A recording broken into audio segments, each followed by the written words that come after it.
प्रभु यीशु मसीह के नाम को महिमा हो। थोड़ी देर हम प्रभु का वचन के ऊपर ध्यान दें।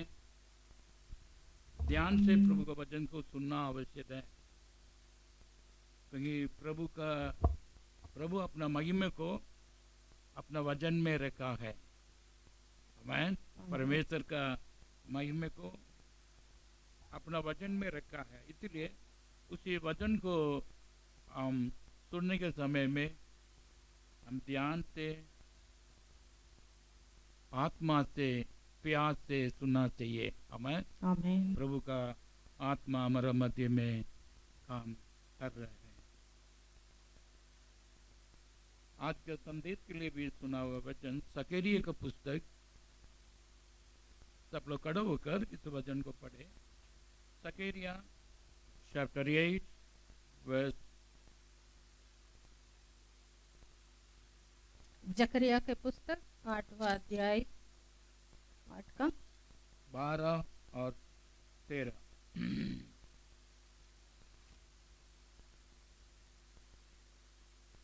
விதைப்பும் சமாதானம் உள்ளதாயிருக்கும். திராட்சை செடி தன் கனியை தரும், பூமி தன் பலனை தரும், வானத்தின் தன் பனியை தரும். இந்த ஜனத்தில் மீதியானவர்கள் இதையெல்லாம் சுதந்திரிக்க கட்டளையிடுவேன். சம்பவிப்பது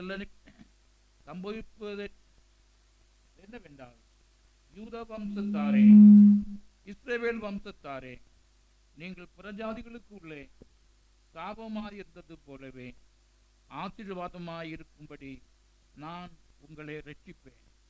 பயப்படாதே, உங்கள் கைகள் திடப்பட கடவுது. क्योंकि अब शांति की समय की उपज अर्थात दाखलता फला करेगी। पृथ्वी अपने उपज जाया करेगी और आकाश से ओस गिरा करेगी। क्योंकि मैं अपनी इस प्रजा के बचे हुओं को इन सब का अधिकारी कर दूंगा कि यहूदा के घराने और इस्राएल के घराने, जिस प्रकार तुम जाति जाति के बीच शाप के कारण थे, उसी प्रकार मैं तुम्हारा उद्धार करूंगा और तुम आशीष के कारण होंगे। इसलिए तुम मत डरो और ना तुम्हारे हाथ ढीले पड़ने पाए। Let us pray. जीवित परमेश्वर स्वर्ग के पिता, प्रभु यीशु, इस क्षण धन्यवाद करते हुए तेरी उपस्थिति में हम आए हैं। प्रभु उपस्थिति में आए हुए हम सबको प्रभु अपना वचन को भेजने के लिए भी प्रार्थना करते हैं। हमारे जीवन में क्या आवश्यक है प्रभु, तेरी इच्छा पूरा होने के लिए भी, प्राप्त करने के लिए भी हम सबको सहायता किया जाए। Let the Holy Spirit speak to every one of the heart. प्रभु उपस्थिति में इस समय को हम सबको समर्पित करता हूँ। बोल रहे हम भी केवल तेरी आत्मा से बोलने के लिए सहायता करना। यीशु मसीह क्या का पवित्र नाम से मान देखें। आमीन। बैठिए।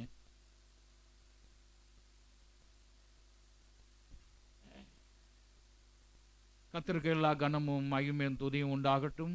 सारी आदर महिमा प्रभु की हो। இந்த நாளிலும் தேவ ஆவியானவர் குணத்தின தேவ வார்த்தையை உங்கள் மத்தியில் வைக்க விரும்புகிறேன். आज के दिन भी परमेश्वर की आत्मा जो स्मरण दिलाए इन बातों को आपके सामने रखना चाहते हैं।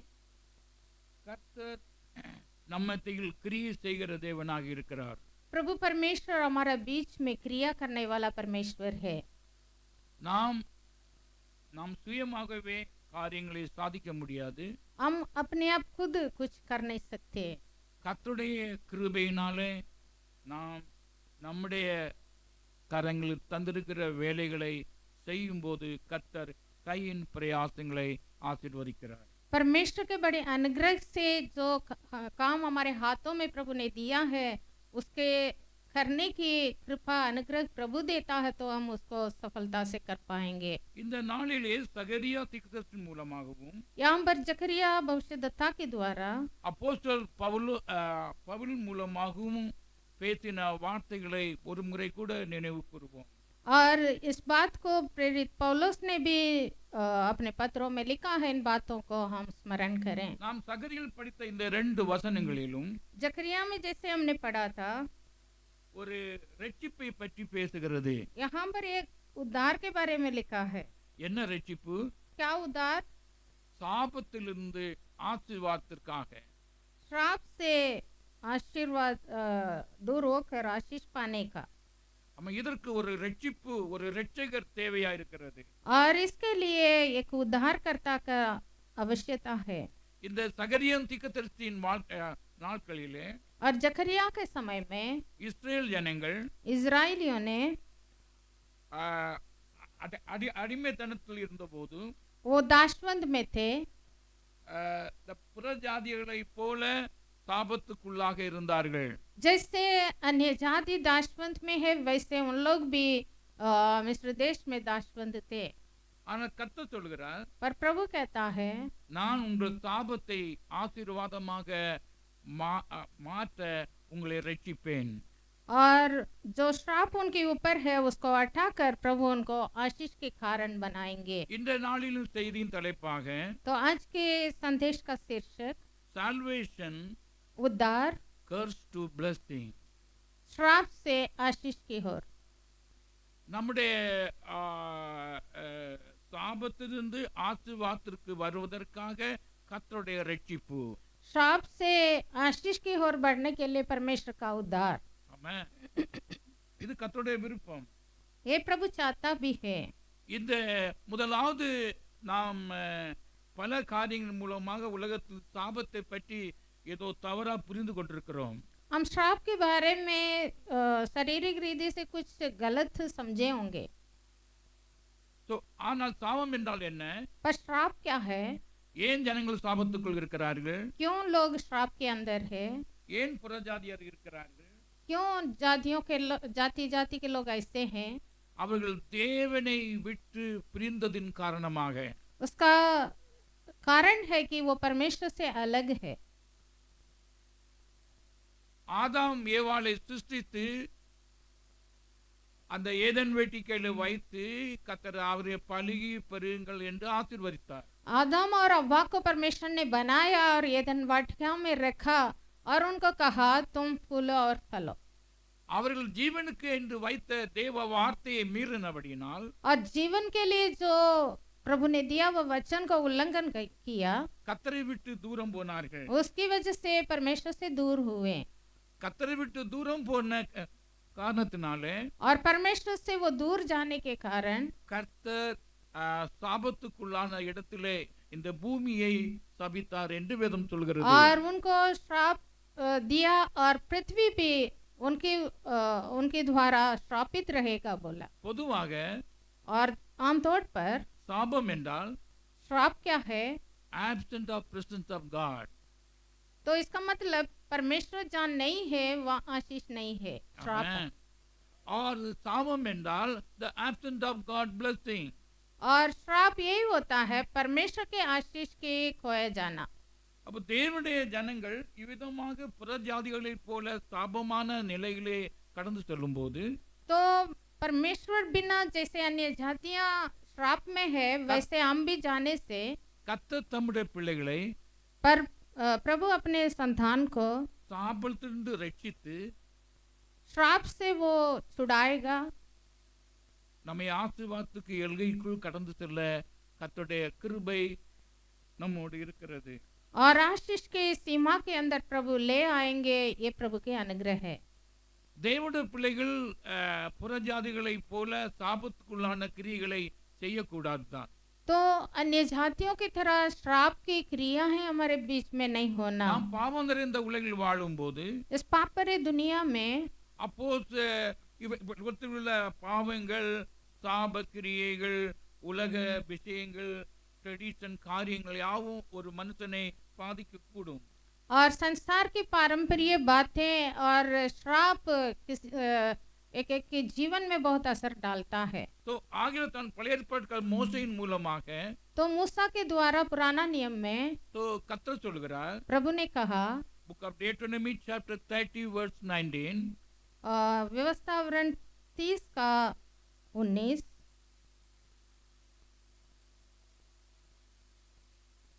உபாகமம் 30:19.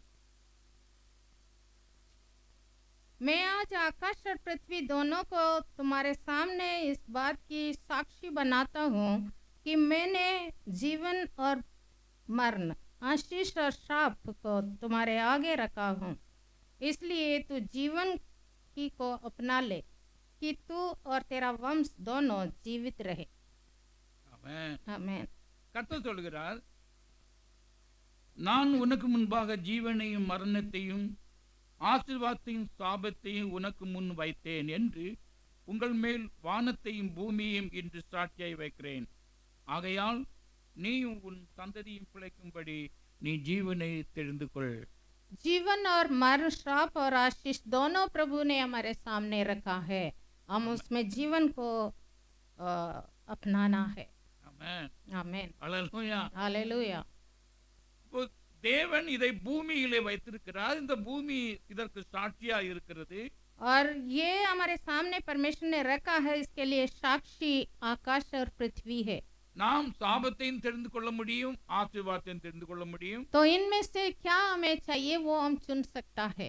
ஜீவனையும் தெரிந்து கொள்ள முடியும், மரணத்தையும் தெரிந்து கொள்ள முடியும். जीवन भी मरण है और श्राप और आशीष सब सामने है, इसमें क्या चाहिए वो चुन सकते हैं।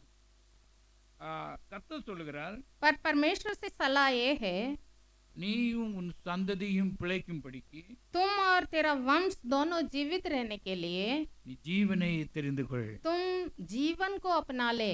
ஆமென். आमेन। அல்லேலூயா. हालेलुया। அல்லேலூயா. हालेलुया। ஆக இந்த ஜீவனிலே தேவனுடைய பிரசன்னமும் தேவனுடைய ஆசீர்வாதமும் இருக்கிறது. क्योंकि इस जीवन अगर प्राप्त करेंगे तो इसमें आशीष भी है இது எல்லா மனுஷ ஜாதிகளுக்கும் பொதுவாக வைக்கப்பட்டிருக்கிறது. और सारे मनुष्यों के लिए ये सामने रखा गया है। ஆனால் தேவனுடைய பிள்ளைகள், और परमेश्वर की संतान जो है, தேவனை விசுவாசிக்கிறவர்கள், जो प्रभु पर विश्वास करते हैं, கர்த்தர் சாபத்தின் எல்லைக்குள் இருக்க விரும்பவில்லை, ஆசீர்வாதத்தின் எல்லைக்குள்ளே கடந்து வர விரும்புகிறார். जो परमेश्वर की संतान है, उनको श्राप की सीमा के अंदर रखना प्रभु नहीं चाहता है। प्रभु चाहता है कि उनको वहां से छुड़ाकर आशीष की सीमा के अंदर लाएं। ஆகையால் इसलिए தேவன் மாம்சத்தில் வெளிப்பட்டு परमेश्वर देदारी हुआ பாவ பிரமாணத்தையும் और जो पाप है, पाप की व्यवस्था को சாப பிரமாணத்தையும் और श्राप की व्यवस्था को நீக்கி हटाया ஆசீர்வாதத்திற்குள் நம்மை கடத்தி விடுகிறார். और आशीष के अंदर हमें लाया, बुलाया। இதை கலாத்தியர் அப்போஸ்தலன் பால் கலாத்தியர் book of கலாத்தியன்ஸ் chapter 3 verse 13 and 14 படிக்கலாம். इसको प्रेरित पौलुस ने गलातियों की पुस्तक 3 अध्याय में साफ साफ लिखा है। மரத்தில் தூக்கப்பட்ட எவனும் சபிக்கப்பட்டவன் என்று எழுதியிருக்கிறபடி கிறிஸ்து நமக்காக சாபமாகி நியாயப்பிரமாணத்தின் சாபத்திற்கு நம்மை நீங்களாக்கி மீட்டுக் கொண்டார். ஆபிரகாமுக்கு உண்டான ஆசீர்வாதம் கிறிஸ்து இயேசுவினால் புறஜாதிகளுக்கு வரும்படியாகவும் ஆவியை குறித்து சொல்லப்பட்ட வாக்குத்தத்தத்தை நாம் விசுவாசத்தினாலே பெறும்படியாகவும் இப்படி ஆயிற்று. 13 और 14 में लिखा है, मसीह ने जो हमारे लिए श्रापित बना और हमें मोल लेकर व्यवस्था के श्राप से छुड़ाया, क्योंकि लिखा है, जो कोई काट पर लटकाया जाता है वह श्रापित है। Amen. यह इसलिए हुआ कि अब्राहम की आशीष मसीह यीशु में अन्य जातियों तक पहुँचे और हम विश्वास के द्वारा उस आत्मा को प्राप्त करें जिसकी प्रतिज्ञा हुई है। Amen. आमेन। So, இந்த நாளிலே तो आज के दिन கர்த்தர் சாபத்தின் விதியிலிருந்து பிரமாணத்திலிருந்து நம்மை மீட்கிறார். श्राप की व्यवस्था से प्रभु हमें छुड़ाया है। ஆமென். आमेन। அல்லேலூயா. हालेलुया। கர்த்தர் நமக்கு முன்பு ஜீவனையும் மரணத்தையும் ஆசீர்வாதத்தையும் சாபத்தையும் கர்த்தர் பூமியில் வைத்து ஒரு பிரமாணத்துக்குள்ளே அடக்கி வைத்திருக்கிறார். और जीवन और मरण, श्राप और आशीष को हमारे सामने रखकर प्रभु एक विधि रखा है। கர்த்தர் பூமியை சிருஷ்டித்து और पृथ्वी को परमेश्वर ने बनाया ஆல் த யூனிவர்ஸை பிரிப்பித்து அதன் நிலையில நிற்பதற்கு ஒரு பிரமாணத்திற்குள் அடக்கி வைத்திருக்கிறார். ये पूरा ब्रह्मांड को प्रभु ने बनाया और उसमें हर एक चीजों को अपने अपने स्थान में प्रभु ने नियुक्त किया है। ஆமென். आमीन। ஆக அப்படியானால் ऐसा तो அந்த பிரமாணத்துக்குள் நாம் மீட்கப்பட வேண்டும். उस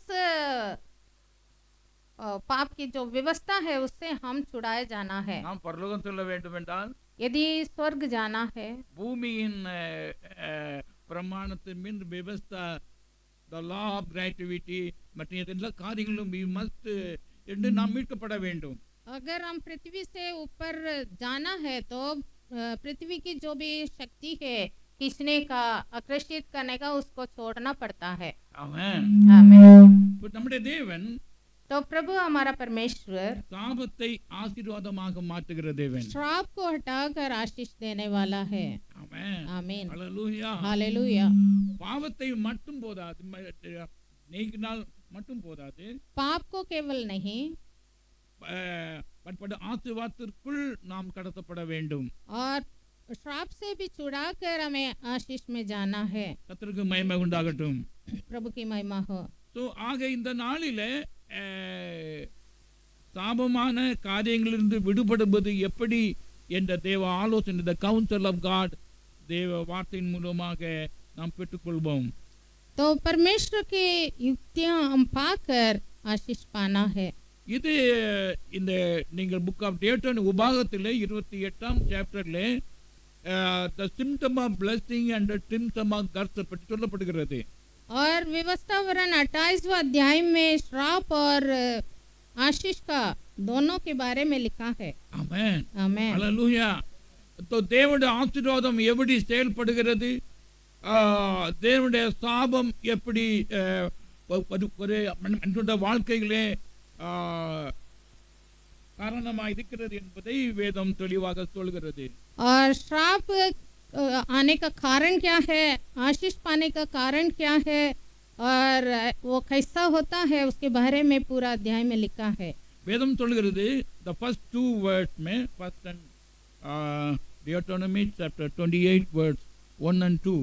28वां अध्याय का पहला और दूसरा वचन हम पढ़ेंगे तो அங்கு கர்த்தர் நியமித்த கற்பனைகளையும் படி நீ செய்வாய் என்றால், கர்த்தருடைய பிரமாணத்தின்படி நீ செய்வாய் என்றால், கீழே காணப்படுகிற ஆசீர்வாதத்தின் क्रियेகள் ஒவ்வொருடைய வாழ்விலும் உண்டாயிருக்கும். तो पहला दोनों वचन में आशीष पाने का तरीका क्या है, वो आशीष कैसे टिकेगा, उसका कारण क्या है, वो दोनों वचन में लिखा है कि परमेश्वर की आज्ञाओं को पालन करना है, कान लगाकर चित लगाकर सुनना और पालन करना। உண்மையாய் செவி கொடுப்பாய் என்றால், और लिखा है सच्ची में उसको मानेंगे। आमेन। आमेन। If you sincerely hear the word of God and obey the word of God, the following the law of blessing நாம் நம்முடைய வாழ்விலே ஒவ்வொருவரும் பெற்று அனுபவிக்க முடியும். परमेश्वर की आज्ञाओं को कान लगाकर सुनकर चौकसी से पूरा करेंगे तो हम पूरे आशीषों को पा सकते हैं। आमीन। ஒரு மனுஷன் ஒரு மனுஷி சாபத்துக்குள்ளாக செல்வதற்கு காரணம் என்னவென்றால், तो कोई श्राप के अंदर जाने का कारण क्या है, கர்த்தர் ஜீவனுக்கென்று வைத்த பிரமாணத்தை, வசனத்தை அவர்கள் தெரியாமலோ தெரிந்தோ மீறுகிறார்கள். तो जाने अनजाने में जो जीवन के लिए या आशीष के लिए प्रभु ने किया वह नियमों को या व्यवस्था को भूल जाते हैं या फिर उल्लंघन करते हैं। ஆகையால் திரும்பவும் மனம் திரும்பி அந்த வார்த்தைக்கு நேராக நாம் நம்மை ஒப்பு கொடுக்க வேண்டும். तो इसलिए मन फिरना है और फिर से परमेश्वर के वचन अनुसार चलने के लिए समर्पण करना है। Back to the word of God. परमेश्वर के वचन की ओर मुड़ना है and receive the word of God. और वचन को प्राप्त करना है। தேவனுடைய வார்த்தையை நாம் மனம் திரும்பி ஏற்றுக்கொள்ளும் போது, जब मन फिर कर परमेश्वर के आशीष के वचन को ग्रहण करते हैं, அந்த வசனத்தின்படி செய்யாத கிரியைகள் என்று நமக்கு பாவ மன்னிப்பு உண்டாக வேண்டும். जो जो उल्लंघन हमारे जीवन में आया है, वचन की उल्लंघन किया है, वचन अनुसार नहीं किया हुआ, सारे पापों का क्षमा मिलती है। ஒருவன் சாபத்துக்குள் ஆவதற்கு காரணம் என்னவென்றால், एक व्यक्ति श्राप के अंदर आने का कारण क्या है? தேவனுடைய ஜீவ பிரமாணங்களை நாம் மீறினதுபடியினாலே, परमेश्वर की आज्ञाओं को, परमेश्वर की विधियों को या व्यवस्था को उल्लंघन करने के कारण तो நாம் சாபத்துக்குள் ஆயிருக்கிறோம். इस कारण श्राप के अंदर आ जाते हैं। இதிலிருந்து நாம் வெளியே வர we must back to the word of God. तो इससे कैसे हमें छुटकारा मिलेगा? तो हम वापस वचन के अंदर आना है। அது நீங்களானாலும் சரி, நானா இருந்தாலும் சரி, ये कोई भी हो, आप हो, हम हो। கர்த்தர் கிருபையாலே இந்த நாட்களிலே இதிலிருந்து வெளியே வர கர்த்தர் நமக்காக சாபமானார் என்று வேதம் சொல்கிறது. और इसके लिए परमेश्वर देहधारी होकर हमारे लिए श्रापित बना। இந்த obedience और ये जो आज्ञाकारी must be in unconditional. इसका कोई कंडीशन नहीं है, बिना कंडीशन के इसको मानना है। आमीन। கர்த்தர் அது செய்தாதான் நான் கீழ்ப்படிவேன். कोई कहते हैं प्रभु मेरे लिए ये करेंगे तो मैं ये करूंगा। नो नो, ऐसे नहीं। நீ சாபத்திலிருந்து வெளியே வர வேண்டும் என்றால், यदि आपको श्राप से बाहर आना है, amen, everyone must to back to the word of God. हमें वचन क्या कहता है, वचन से सुनना है, वचन की ओर मुड़ना है। No other option. इसके छोड़कर और कोई ऑप्शन नहीं है।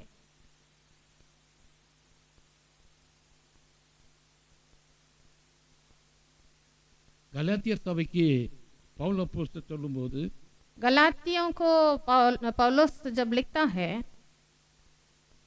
to receive the spirit of the Lord, कहता है कि प्रभु की आत्मा को प्राप्त करो। அப்பொழுது तब கிறிஸ்து இயேசுவின் மூலமாக मसीह यीशु के द्वारा வாக்குத்தத்தம் பண்ணப்பட்ட பசுத்த ஆவியை பெறும்போது, जो वायदा किया हुआ आत्मा को जब हम प्राप्त करते हैं, ஆபிரகாமின் சந்ததி, ஆபிரகாம் சந்ததி என்றால் ஆசீர்வாதத்தின் சந்ததி, हम अब्राहम की संतान बनेंगे புறஜாதிகளை நாம் और अन्य जाति हम இயேசு கிறிஸ்துக்குள்ளாக मसीह यीशु में நாம் அவருடைய சந்ததியாக மாறும்படிக்கு हम उनकी संतान बनते हैं। கிருபை செய்திருக்கிறார். उसके लिए प्रभु अनुग्रह किया है। ஆமென். आमीन। Praise the Lord. Hallelujah. Hallelujah. Hallelujah. ஒரு வேலை செய்கிறார். என்ன வேலை செய்கிறார்? तो एक काम किया है। Therefore Bible say the Holy Spirit is the promised spirit. इसलिए पवित्र आत्मा का एक और नाम है कि प्रतिज्ञा किया हुआ आत्मा। ஆமென். आमीन। Hallelujah. आमीन। இது நம்முடைய ஒவ்வொருவருக்கும் கர்த்தர் தந்திருக்கிறார். ये जो जिन जिन को प्रभु ने बुलाया चुना उन सबको दिया है। இந்த தேவ வார்த்தையும் பசுத்த ஆவியும் ப்ராமிஸ் பண்ண ஆவியும் ஒரு மனிதனுடைய வாழ்வில் வரும்போது அவன் புதிய சிருஷ்டியாக மாற்றப்படுகிறான். ये प्रतिज्ञा की हुई आत्मा या पवित्र आत्मा एक व्यक्ति के अंदर जब आता है वो नई सृष्टि बन जाता है। ஆமென். आमीन। ஹalleluya. हालेलुया। கர்த்தர் சொல்கிறார், प्रभु कहता है என்னுடைய வார்த்தையோ मेरा वचन ஜீவனாயும் जीवन और आत्मा है। ஆத்மாவுமாயிருக்கிறது. ஆகையால் தேவனுடைய வார்த்தையை ஒருவன் உண்மையாகவே பெற்றுக்கொள்ளும் போது, जब परमेश्वर का वचन को सचमुच एक व्यक्ति जब प्राप्त करेगा பரிசுத்த ஆவி ஒருவனை சந்திக்கும் போது, और पवित्र आत्मा किसी के जीवन में मुलाकात होती है, அவன் புதிய சிருஷ்டியாக்கப்படுகிறான். वो नई सृष्टि बनता है। அந்த புதிய சிருஷ்டி ஆசீர்வாதத்துக்காக கடத்தப்படுகிறது. और वो नई सृष्टि आशीष की सीमा के अंदर आएगा। பைபிள் says, और इसलिए वचन कहता है இஸ்ரவேலுக்கு விரோதமாக ஒரு மந்திரவாதமும் இல்லை. इस्राएलियों के विरोध में कोई जादू टोना नहीं है। ஆமென். आमीन। ஹalleluya. வேற எந்த சக்தியும் உன்னை பாதிக்காது. कोई भी मांत्रिक तांत्रिक सफल नहीं होता है। பொதுவாக சாபத்தின் அறிகுறிகள் तो आमतौर पर श्राप की चिन्ह ये होती है கத்தடத்திலிருந்தும் जो प्रभु की ओर से and our forefathers, परमेश्वर की ओर से आता है या फिर हमारा पूर्वकों के द्वारा and witchcraft into, या फिर जादू टोना के द्वारा and நம்முடைய வார்த்தையும் நம்முடைய டீடும் மூலமாகவும் சாபத்தின் கிரியைக்குள்ளே ஒருவன் கடந்து செல்கிறான். हमारे मुंह की बातें और क्रियाओं के द्वारा भी श्राप आ सकता है. ஆமென். आमीन. तो இந்த நிலையிலே इसलिए इस स्थिति में ஒருவன் தேவனுடைய வார்த்தைக்கு நேராக தன்னை கடத்தும் போது एक व्यक्ति परमेश्वर के वचन की ओर अपने आप को देता है. நாம் தென்னும்போது நாம் அவருடைய வார்த்தையை விசுவாசித்து ஏற்றுக்கொள்ளும் புதிய மனுஷனாக மாறுகிறான். जब वचन की ओर मन लगाते हैं, वचन को विश्वास करते हैं, वो नई सृष्टि बन जाता है தேவனுடைய பிள்ளைகளாக மாறுகிறார்கள். और परमेश्वर के संतान होते हैं. ஆமென். அவர்கள் और जो कोई ऐसे बन जाते हैं ஆசீர்வாதத்தின் பிள்ளைகளாக இருக்கிறார்கள். वो आशीष की संतान है. ஆமென். आमीन. ஹalleluya. हालेलुया. இதையே பவுல் அப்போஸ்தலர் சொல்கிறார், நீங்கள் வாக்குத்தத்தம் பண்ணப்பட்ட பரிசுத்த ஆவியை இயேசு கிறிஸ்துவின் மூலமாக பெற்று ஆபிரகாமின் சந்ததியாகி இருக்கிறீர்களே. तो यही पौलुस ने भी लिखा, हम विश्वास के द्वारा उस आत्मा का प्राप्त करें जिसकी प्रतिज्ञा हुई है. இயேசு கிறிஸ்து சகேவு என்ற இந்த டாக்ஸ் களத்தில் வீட்டுக்கு செல்லும்போது जखाई नाम का एक चुंगी लेने वाला के घर में यीशु मसीह जब गया था, அங்கே ஆண்டவர் அவனோடு பேசிக் கொண்டிருக்கும்போது जब यीशु मसीह उससे बातें कर रहा था, இந்த வீட்டுக்கு ரட்சிப்பு வந்தது. प्रभु ने ये कहा, आज इस घर को उद्धार हुआ है. இவனும் ஆபிரகாமின் குமாரனா இருக்கிறானே. और यीशु ने कहा, ये भी अब्राहम का संतान है. ஆமென். आमीन. ஹalleluya. हालेलुया. சகேவுடைய வாழ்விலே जखाई के जीवन में அவன் செல்வனா இருந்தாலும் கூட वो बहुत धनवान था, அவன் இவ்வுலகத்தில் உள்ள பாவ விவஸ்தைக்குள் கடந்து செல்கிறான். पर इस दुनिया के पाप की व्यवस्था के अंदर फंसा हुआ था. இயேசு அவனை சந்திக்கிறான். जब यीशु मसीह उससे मुलाकात किया, அவன் சந்தித்த போது जब मुलाकात हुई, அவன் வேறு விதமாக சம்பாதித்த எல்லா சம்பாதித்திலும் நான் நாலத்தனையாய் கொடுக்க விரும்புகிறேன். और वो लूटपाट से जो भी कमाया उसका अफसोस हो रहा था और कहा कि मैं 4 गुना कर कर वापस लौटा दूंगा. ஆமென். आमीन. ஹalleluya. हालेलुया. तब ஆண்டவர் வேற ஒண்ணும் சொல்லல. प्रभु ने और कुछ नहीं कहा. ஆண்டவர் சொன்னார், प्रभु ने कहा, இந்த வீட்டுக்கு இன்னும் ரட்சிப்பு வந்தது. प्रभु ने कहा, आज इस घर का उद्धार हुआ है. எந்த ரட்சிப்பு வந்தது? क्या उद्धार हुआ? இவன் ஆபிரகாமின் குமாரனாய் இருக்கிறானே. कि वो अब्राहम का संतान बना. ஆசீர்வாதத்தின் சந்ததியாய் இருக்கிறானே. अब्राहम के संतान बना, आशीष की संतान बना. நம்புறீங்களா? क्या विश्वास करते हैं? நான் நம்புகிறேன். हम विश्वास करते हैं. கர்த்தர் சாபத்தின் விவஸ்தையிலிருந்து तो श्राप की उस व्यवस्था से ஆபிரகாமின் சந்ததியாகிய ஆசீர்வாதத்தின் விபத்திற்குள் ஒருவனை கடத்தி விடுகிறார். अब्राहम के संतान की जो आशीष है, उस संतान के आशीष की सीमा के अंदर लाता है. அவன் விருப்பம்தானா? क्या हम उसमें आने की इच्छा है?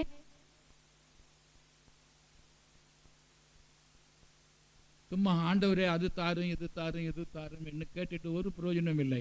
हम प्रभु से, प्रभु वो चाहिए, ये चाहिए, वो दे दो, ये दे दो, ऐसे प्रार्थना करने की कोई जरूरत नहीं है. அப்கோர்ஸ் ஃபர்ஸ்ட் எய்ட் மேட்டர் எல்லாம் நமக்கு உண்டாயிருக்கும், கிடைக்கும். कभी मांगे तो मिल भी जाता है, நோ டவுட் இட். उसमें शक नहीं है. ஆனா நீ ஆசீர்வாதத்திற்குள் கடந்து வருவதற்கு पर आशीष की सीमा के अंदर बने रहने के लिए பரிசுத்த ஆவியின் மூலமாக पवित्र आत्मा के द्वारा நாம் நாம் சாபத்திலிருந்து ஆசீர்வாதத்திற்குள்ளாக நாம் ரட்சிப்பை பெற வேண்டும். हम श्राप से आशीष की ओर आना है, वो उद्धार हमें मिलना है. ஆமென். आमीन. இந்த ரட்சிப்பு और ये जो उद्धार சரீர பிரகாரமாகவும் शारीरिक रीति से भी, ஆவிக்குரிய பிரகாரமும் आत्मिक रीति से भी है. ஆமென். आमीन. கர்த்தர் ரட்சிக்கிறார், கர்த்தர் ரட்சிக்கிறார், கர்த்தர் ரட்சிக்கிறார். प्रभु उद्धार करता है, उद्धार करता है, उद्धार करता है बोलते हैं. எப்படி ரட்சிக்கிறார்? कैसे उद्धार करता है? சாபத்தின் வல்லமையிலிருந்து. श्राप की सामर्थ्य से भी छुटकारा देता है, उद्धार करता है. ஆமென். ஆமென். நம்மை ரட்சித்து हमें उद्धार कर कर ஆசீர்வாதத்தின் எல்கைக்குள் நம்மை ஈர்த்துகிறார். हमें एक आशीष की सीमा के अंदर बिठाता है. ஆபிரகாம் உண்டான ஆசீர்வாதம் என்ன? तो अब्राहम का आशीष क्या है? நீ ஆசீர்வாதமாயிருப்பாய், प्रभु ने कहा तुम आशीषित रहोगे உன் மூலம் और तेरे द्वारा உன் சந்ததி तेरा ஆசீர்வாதமாயிருக்கும். वंश भी आशीषित रहेंगे। आमेन, ஹalleluya. हालेलुया। और உன் மூலமாக நீ எவர்களை ஆசீர்வதிக்கிறாயோ அவர்கள் ஆசீர்வதிக்கப்பட்டிருப்பார்கள், எவர்களை நீ ஸ்தபிக்கிறாயோ அவர்கள் ஸ்தபிக்கப்பட்டிருப்பார்கள். और जिन जिनको तुम आशीष करेगा वो आशीषित रहेंगे, जिनको तुम श्राप देगा वो श्रापित रहेंगे। ஆமென். ஹalleluya. हालेलुया। தேவனுடைய கிரியைகள் மிகவும் ஆச்சரியமானது. परमेश्वर की क्रियाएं बहुत अद्भुत है। நாம் ஆபிரகாமின் சந்ததியாயிருக்க நாம் மாற்றப்படும் போது जब हम अब्राहम के संतान बनते हैं, நாம் செய்வதெல்லாம் வாய்க்கும். जो कुछ हम करेंगे वो सफल होगा।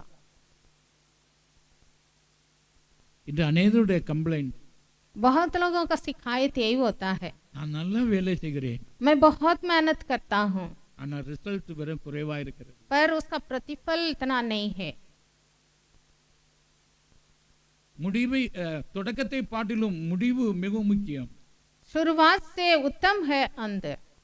நிறைய பேர் நல்ல வேலைகளை தொடங்குகிறார்கள், बहुत लोग कुछ ना कुछ काम शुरू करते हैं ஆனால் முடிவு வீணா இருக்கிறது. पर अंत में कुछ भी नहीं है। காரணம் என்ன?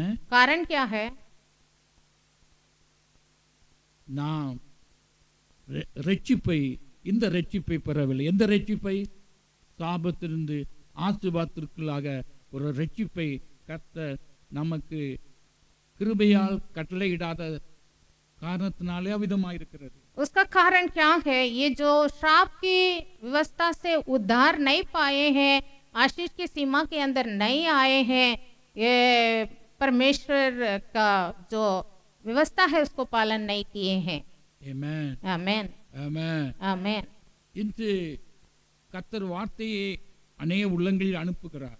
प्रभु आपके हृदय में वचन दे रहा है ஆனால் வளர்கிறது.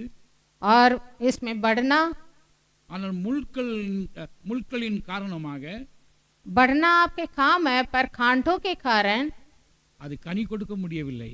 और वो फल ला नहीं पा रहा है। இயேசு கிறிஸ்து ஒரு உவமையை சொன்னாரே, यही सिद्धांत दृष्टांत यीशु मसीह ने भी कहा। விதைக்கிறவன் விதைக்க புறப்பட்டான். बीज तो बोया गया है, சில விதைகள் வழியருகில் விழுந்தன, कोई बीज रास्ते के किनारे पे சில गिरा, விதைகள் கல்லுள்ள இடங்களில் விழுந்தன, कोई पत्थरों में गिरा, சில விதைகள் முள்ளுள்ள இடங்களில் விழுந்தது, कोई कोई कांटों के बीच में गिरा, சில விதைகள் நல்ல இடத்தில் விழுந்தது. कोई बीज अच्छे जमीन में गिरा। ஆனா இந்த முள்ளுள்ள இடத்தில் விழுந்த விதையோ जो कांटों के बीच में गिरा बीज ஆறு வளர்ந்தது, वो उगा, ஆனால் முள் அதை நெருக்கி போட்டது. वो जैसे जैसे वो बड़ा कांटों ने उसको दबा दिया। இந்த முள்கள் என்று சொல்லும்போது ये कांटे क्या है? சாபத்தின் சின்னமாய் இருக்கிறது. कांटे एक श्राप की चिन्ह है।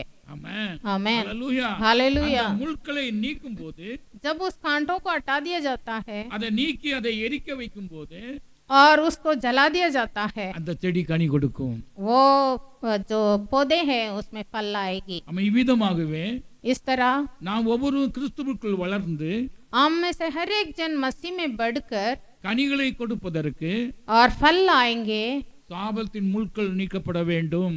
और उस फल लाने के लिए जो श्राप की कांटे हैं वो हमारे जीवन से हटना है। ஆமென். आमीन, ஹalleluya. हालेलुया, ஹalleluya. हालेलुया, ஹalleluya. हालेलुया। நான் எப்படி இதை நீக்க முடியும்? आप सोचेंगे कैसे इस कांटों को நான் हटाएं? ஒரு செடி ஆயிட்டு मैं एक पौधा हूँ, இந்த முள்ளை எப்படி நீக்குவது? मैं कैसे इस कांटों को हटाऊं? அது உங்களால் நீக்க முடியாதுதான்.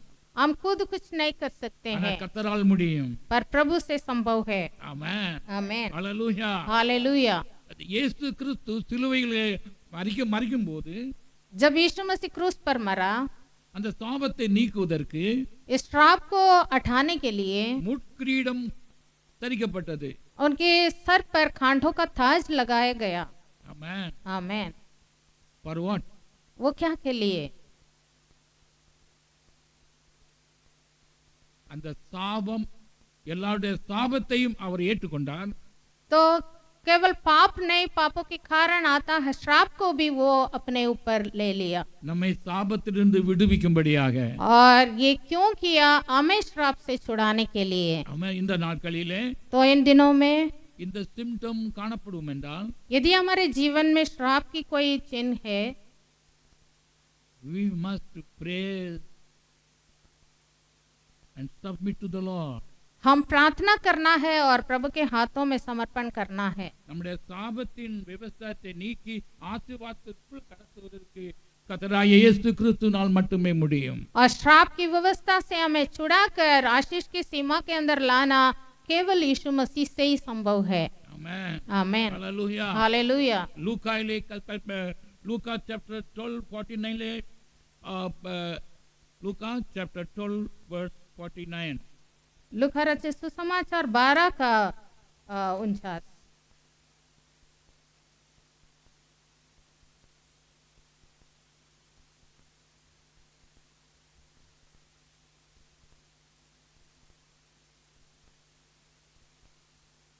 பூமியின் மேல் அக்கினியை போட வந்தேன், அது இப்பொழுதே பற்றி எரிய வேண்டும் என்று விரும்புகிறேன். हिंदी में मैं पृथ्वी पर आग लगाने आया हूँ और क्या चाहता हूँ केवल ये है कि अभी वो सुलग जाए। ஆமென். आमेन। இயேசு கிறிஸ்து பாவிகளை ரட்சிக்க வந்தார், உண்மைதான். हम जानते हैं यीशु मसीह पापियों को बचाने आया, ஆமென். உண்மையா இல்லையா? है कि नहीं? ஆனால் இதுவும் கர்த்தர் சொல்கிறார், पर यहाँ पर यीशु मसीह कहा, பூமியிலே அக்கினியை போட வந்தேன், मैं पृथ्वी पर आग लगाने आया हूँ அது இப்பொழுதே பற்றி எரிய வேண்டும் என்று விரும்புகிறேன். और क्या चाहता हूँ केवल ये है कि अभी सुलग जाती। இந்த அக்கினி எந்த அக்கினி? ये आग क्या है? இந்த இந்த முள்களை எரிக்கக்கூடிய வல்லமை இந்த அக்கினிக்கு உண்டு. कांटों को जलाने का शक्ति अग्नि के पास है, तो ये जो अग्नि हमारे श्रापों को जला देता है। ஆமென். आमेन। தேவன் அதை நம்மத்தில் அனுப்ப விரும்புகிறார். और इस आग को प्रभु हमारे बीच में भेजना चाहता है। பாவமாகிய இந்த முள்கள் நிறைந்த உள்ளங்களிலே जो भी श्राप, जो भी खाटे हैं, நீ விரும்புகிறாய், ஆனால் உன்னால் முடியவில்லை. हम श्राप से बाहर आना चाहते हैं पर नहीं हो पा रहा है। நான் கனி கொடுக்க விரும்புகிறேன், ஆனால் என்னால் முடியவில்லை. फल लाना चाहता हूँ पर फल लग नहीं रहा है। ஆனால் தேவ சித்தத்தை செய்ய நான் விரும்புகிறேன், ஆனால் என்னால் முடியவில்லை. परमेश्वर की इच्छा को मालूम कर कर पूरा करना चाहता हूँ पर मुझसे नहीं हो रहा है। நான் விடுதலை பெற விரும்புகிறேன், ஆனால் என்னால் முடியவில்லை छुटकारा चाहता हूँ पर छुटकारा नहीं हो रहा है। என்று நீ சிக்கிக் கொண்டு இருப்பாய் என்றால், ऐसे परिस्थिति में फंसा हुआ तो there is the word of God here. यहाँ पर प्रभु का वचन है। நான் பூமி மேல் அக்கினியை போட வந்தேன், प्रभु कहता है पृथ्वी पर मैं आग लगाने आया அது हूँ, இப்பொழுதே பற்றி எரிய வேண்டும் वो என்று अभी விரும்புகிறேன். सुलग जाए। The God willing is तो நம்முடைய परमेश्वर का इच्छा है சாபத்தின் வல்லமையை நீக்கி हमारा श्रापों को जलाकर उससे हमें छुटकारा देकर, நம்மை விடுவித்து हमें छुटकारा देकर ஆசீர்வாதத்தின் எல்கைக்குள் கடத்த விரும்புகிறார். हमें आशीष की सीमा के अंदर रखना। இதை கேட்டுக்கொண்டிருக்கிற தேவ ஜனமே, ये सुन रहे हैं प्रिय लोगों, இது நம்முடைய வாழ்வின் ஒவ்வொருக்காகவுமே ये हमारे हर एक के जीवन के लिए प्रभु ने किया है। ஆமென். आमेन। கர்த்தர் நம்மை எவ்விதமாக ஆசீர்வதிக்கிறார் என்பதை அறிந்து கொள்வதற்கு ஆவியானவர் உதவி செய்வாராக. हमारा स्थिति क्या है समझने के लिए प्रभु की आत्मा हमें सहायता करें। ஆமென். आमेन। Only blessing, blessing, blessing, blessing. How I to receive it? हम बोलते हैं आशीष आशीष आशीष, पर इस आशीष को कैसे पाएं? ஆமென். आमेन। அல்லேலூயா. हालेलुया। நான் எப்படி தேவனுடைய சித்தத்தை நிறைவேற்றி முடிப்பேன்? कैसे प्रभु की इच्छा में पूरा करूं?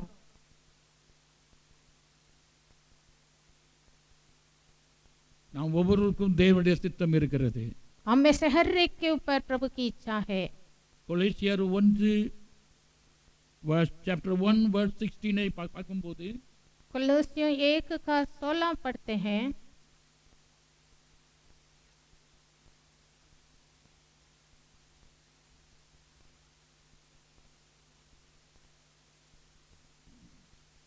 क्योंकि उसी में सारी वस्तुएं की सृष्टि हुई, स्वर्ग की हो अथवा पृथ्वी की, देखी या अनदेखी, क्या सिंहासन, क्या प्रभुताएं, क्या प्रधानता है, क्या अधिकार। सारी वस्तुएं उसी के द्वारा और उसी के लिए सृजी गई है। நாம் யாவரும் அவருக்கென்று சிருஷ்டிக்கப்பட்டிருக்கிறோம். तो हम में से हर एक जन उनके लिए सृजा गए हैं। ஆமென். आमेन। ஆகையால் தேவ சித்தத்தை செய்ய வேண்டிய ஒரு கம்பல்சனாக நாம் இருக்கிறோம். तो परमेश्वर की इच्छा पूरा करना हमारा कर्तव्य है। ஆமென். आमेन। ஹalleluya. हालेलुया। தேவ சித்தத்தை செய்து முடிக்காதபடிக்கு तो परमेश्वर की इच्छा पूरा करे बिना பல தடைகள் காணப்படுகின்றன. ना करने के लिए बहुत रुकावटें होती है। கர்த்தர் நம் மூலமாக செய்ய இருக்க காரியங்களை செய்து முடிக்காதபடிக்கு जो परमेश्वर हमारे द्वारा करना चाहता है उसको हम ना करने के लिए பல தடைகள் இருக்கிறது. बहुत रुकावट है। அந்த தடைகள் தான் और वो जो रुकावटें முட்கள் நிறைந்த பாதை. वो भी कांटे हैं। அந்த முட்களை और वो कांटों को கர்த்தருடைய ஆவியானவர் அக்கினியால் சுட்டெரிக்க விரும்புகிறார். प्रभु अपने आत्मा और आग के द्वारा जलाना चाहता है। ஆமென். आमीन। எப்பொழுது कब நாம் ஆவியினால் ஜெபிக்கும் போது हम आत्मा में होकर प्रार्थना करते हैं। சகரியாவில் சொல்லப்பட்டிருக்கிறது போல கர்த்தர் நம்மை ஒரு ரட்சிப்பு உண்டாகும்படியாக जैसे जकरिया में लिखा है हमें उद्धार मिलने के लिए நாம் ஆவியோடு ஒவ்வொருவரும் ஜெபிக்க வேண்டியவர்களா இருக்கிறோம். हम आत्मा से प्रार्थना करना है। ஆமென். आमीन। ஹalleluya. हालेलुया। ஹalleluya. हालेलुया। மேபி உபவாசிக்கலாம். हम उपवास करते हैं। கர்த்தருடைய ஆவியானவர் தாமே இந்த சாபத்தின் வல்லமையிலிருந்து நம்மை மீட்டு ஒரு ரட்சிப்பை நமக்கு தருவாராக. पर हमें श्राप के इस बंधन से प्रभु छुड़ाकर हमें उद्धार करें। ஏன் இது ரட்சிப்பு வேண்டும் என்றால் और ये उद्धार चाहिए तो நாம் தேவ சித்தத்தை நிறைவேற்றி முடிப்பதற்காக हमें परमेश्वर की इच्छा को पूरा करना है। ஆமென். आमीन। ஹalleluya. இந்த हालेलुया। தடைகளை கர்த்தர் நீக்கி நமக்கு இந்த ஒரு ரட்சிப்பை நாம் ஒவ்வொருவருக்கும் கட்டளையிட தேவனுடைய பிரசன்னம் தேவனுடைய வார்த்தையும் நம்மோடு பேசிக் கொண்டிருக்கிறது. तो हम सब श्राप की सीमा से बाहर आकर आशीष पाने के लिए जो भी प्रभु का वचन है वो हमें आशीष करे। தேவ சித்தம் செய்வதற்கு और प्रभु की इच्छा पूरा करने के लिए சுய சித்தத்தை புறக்கணிக்க வேண்டும். हम अपने खुद की इच्छा को दूर करना है। சுயம் சாக வேண்டும். हमारा खुद को हम त्यागना है। சுயம் சாகாதபடிக்கு स्वयं या फिर खुद को हम त्यागे नहीं தேவ சித்தத்தை நிறைவேற்ற முடியாது. तो हम प्रभु की इच्छा पूरा नहीं कर ஆக தேவ सकते। ஜனமே இந்த கடைசி நாட்கள் இருக்கிறபடியால் तो अंतिम दिनों में हम रह रहे हैं। நாம் ஒவ்வொருவரும் தேவ சித்தங்களை அறிந்து செயல்படுவதற்கு हमें से हर एक को प्रभु की इच्छा को मालूम कर कर पूरा करना है। இந்த சாபத்தின் வல்லமை நீக்குவதற்கு और श्राप की सामर्थ्य से दूर होना है। நாம் கர்த்தர் நம் ஒவ்வொருவருக்கும் கிருபை தருவாராக. हम में से हर एक को प्रभु अनुग्रह करें। Therefore பைபிள் से எந்த மனுஷனையும் அவரால் பிரகாசிக்க செய்ய முடியும். और वचन कहता है हर एक मनुष्य को कोई भी हो प्रकाशित करना प्रभु से संभव है। ஆமென். आमीन। அவன் படித்தாலும் சரி படிக்காவிட்டாலும் சரி पढ़े लिखे हो ना पढ़े हो அது பியூட்டியா இருந்தாலும் சரி பியூட்டிலெஸ் இருந்தாலும் சரி वो खूबसूरत हो ना सूरत हो by the spirit of the Lord is possible. प्रभु की आत्मा से ही संभव है। ஆமென். आमीन। நாம் ஒப்பு கொடுத்து ஜெபிப்போமா? क्या हम समर्पण करते हुए प्रार्थना करें? யாரும் எழுந்து நிற்போம். हम सब खड़े हो जाएं।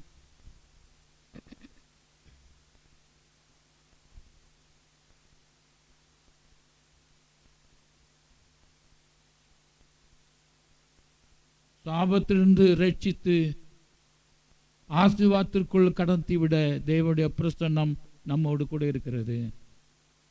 பிறகு உபஸ்ததி